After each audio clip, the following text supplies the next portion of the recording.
Assalamualaikum warahmatullahi wabarakatuh. Berjumpa lagi bersama kami. Kali ini saya akan menjelaskan terkait dengan modul ajar yang berbasis PJBL atau Project Based Learning. Ada beberapa ketentuan dalam menyusun modul ajar berbasis Project Based Learning ini. Ada beberapa ketentuan penting yang perlu diperhatikan untuk memastikan keberhasilan pembelajaran itu. Yang pertama, pemilihan topik yang relevan dan kontekstual. Ya, maksudnya harus sesuai dengan kebutuhan siswa, sesuai dengan kompetensi yang ingin dicapai. Kemudian topik harus menantang namun tetap dapat dijangkau oleh siswa. Kemudian topik sebaliknya dipilih harus memiliki relevansi dengan kehidupan nyata, sehingga siswa dapat melihat keterkaitan antara apa yang mereka pelajari di dunia di sekitar mereka. Kemudian ketentuan yang kedua, tujuan pembelajaran juga harus jelas. Tujuan pembelajaran harus spesifik, terukur, dapat dicapai, relevan, dan berbasis waktu.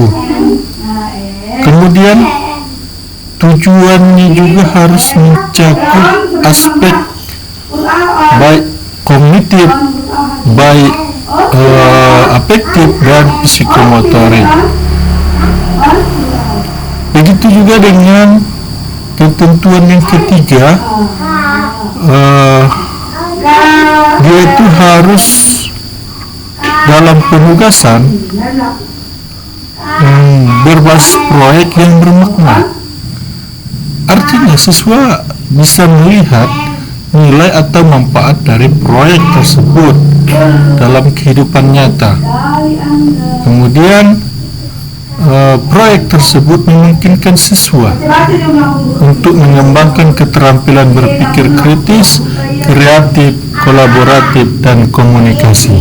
Nah, itu sedikit ketentuan yang harus kita ingatkan dalam modul ajar berbasis Project Based Learning ini. Nah, di sini saya akan coba memberikan satu contoh modul ajar yang berbasis PJBL.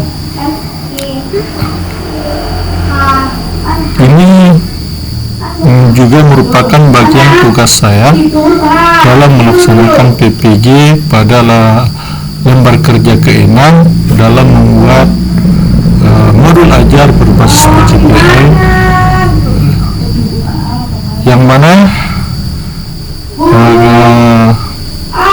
kita ambil dari kelas 11 dengan materinya itu terkait dengan dampak negatif dari perkelahian, minuman keras, dan narkoba. Nah, materi ini sangat berkaitan sekali dengan kehidupan nyata. Bagaimana kita supaya tidak mendapatkan dampak negatif dan bisa menghindarinya, baik diri kita sendiri, keluarga, dan masyarakat.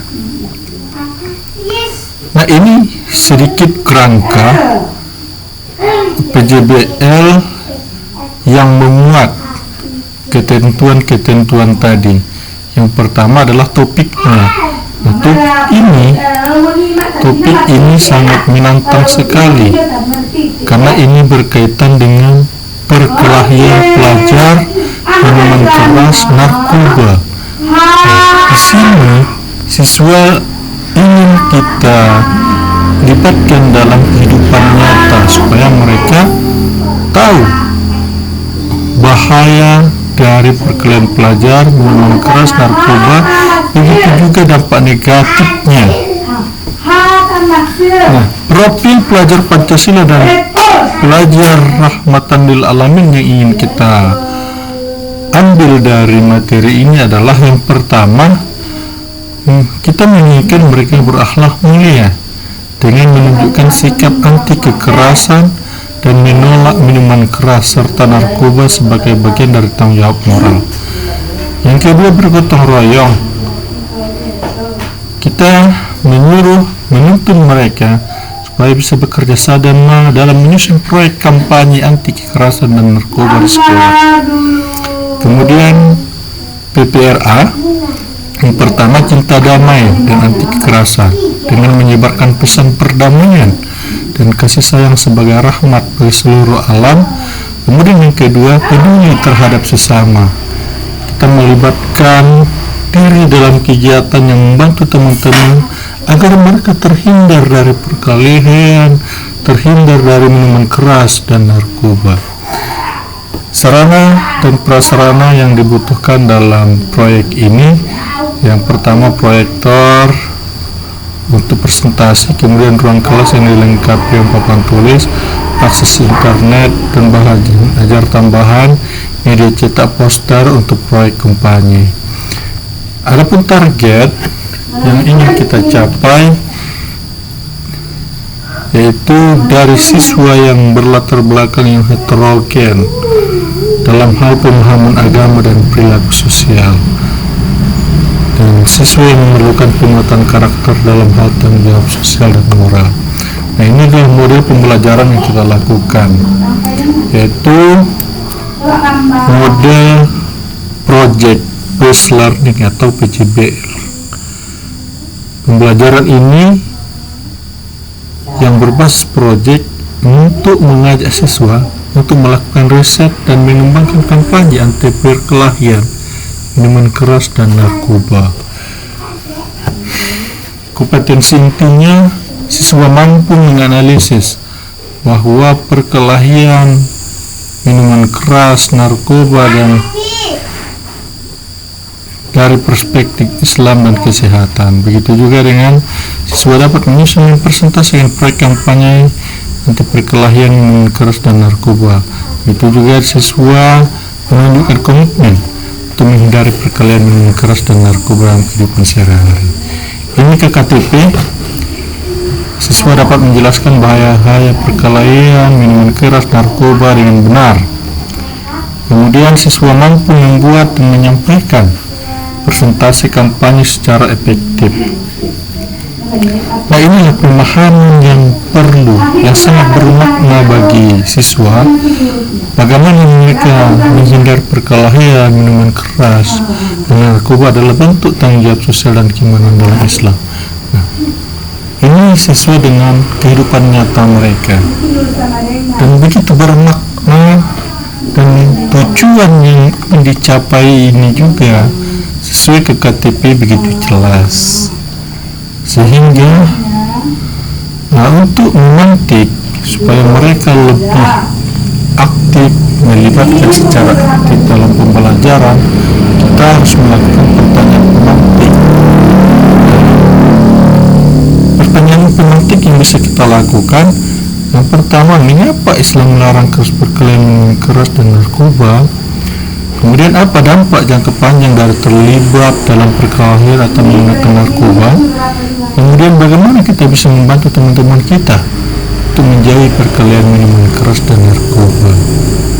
Nah, kemudian ini adalah kegiatan pembelajaran pendahuluan dimulai dari salam dan doa, kemudian pengantar singkat tentang bahaya perkelahian, minuman keras dan narkoba. Kemudian kita menyampaikan tujuan dan menjelaskan aktivitas yang akan kita lakukan dalam pembelajaran. Di dalam pembelajaran kegiatan inti, siswa nanti akan dibagi dalam beberapa kelompok dan diberikan tugas untuk membuat kampanye anti perkelahian, minuman keras dan narkoba. Setelah itu dilakukan riset, pengumpulan informasi, kemudian mereka berdiskusi dalam kelompok merancang jenis kampanye yang mereka gunakan dalam media, poster, video, data presentasi, dan lain-lainnya. Kemudian setiap kelompok mempersiapkan materi kampanye mereka, lalu mereka presentasikan di depan kelas, lalu diberikan umpan balik oleh rekan-rekan yang lain. Setelah itu guru memberikan kesimpulan dan menekankan pentingnya menghindari perkelahian minuman keras. Di kegiatan penutup, guru memimpin melakukan refleksi tentang pembelajaran hari ini, apa yang mereka dapatkan, apa yang mereka perlu tingkatkan, dan apa yang sudah baik mereka lakukan. Kemudian siswa menuliskan refleksi pribadi, bagaimana mereka akan mengaplikasikan pembelajaran ini dalam kehidupan sehari-hari. Guru menutup pelajaran dengan doa. Ini asesmen yang bisa kita lakukan, yaitu penilaian proyek kampanye berbasis kriteria rubrik. Ada rubrik dalam pembuatan proyek kampanye. Kemudian penilaian sikap berdasarkan observasi selama proses pembelajaran. Kemudian penilaian individu melalui refleksi tertulis. Kemudian akan ada pengayaan dan remedial. Pengayaannya, siswa yang telah menguasai materi dapat membuat proyek lanjutan seperti misalnya artikel, video yang lebih dalam. Kemudian yang belum menguasai, mereka memberikan tugas tambahan berupa penulisan esai pendek dan presentasi di video. Nah, demikian sekilas dalam membuat modul ajar yang berbasis project dengan ketentuan-ketentuan penting yang harus kita libatkan, yaitu pemilihan topik yang relevan ya. Kemudian penentuan tujuan pembelajaran yang jelas. Kemudian tugas proyek itu harus bermakna. Ya, demikian. Terima kasih. Assalamualaikum warahmatullahi wabarakatuh.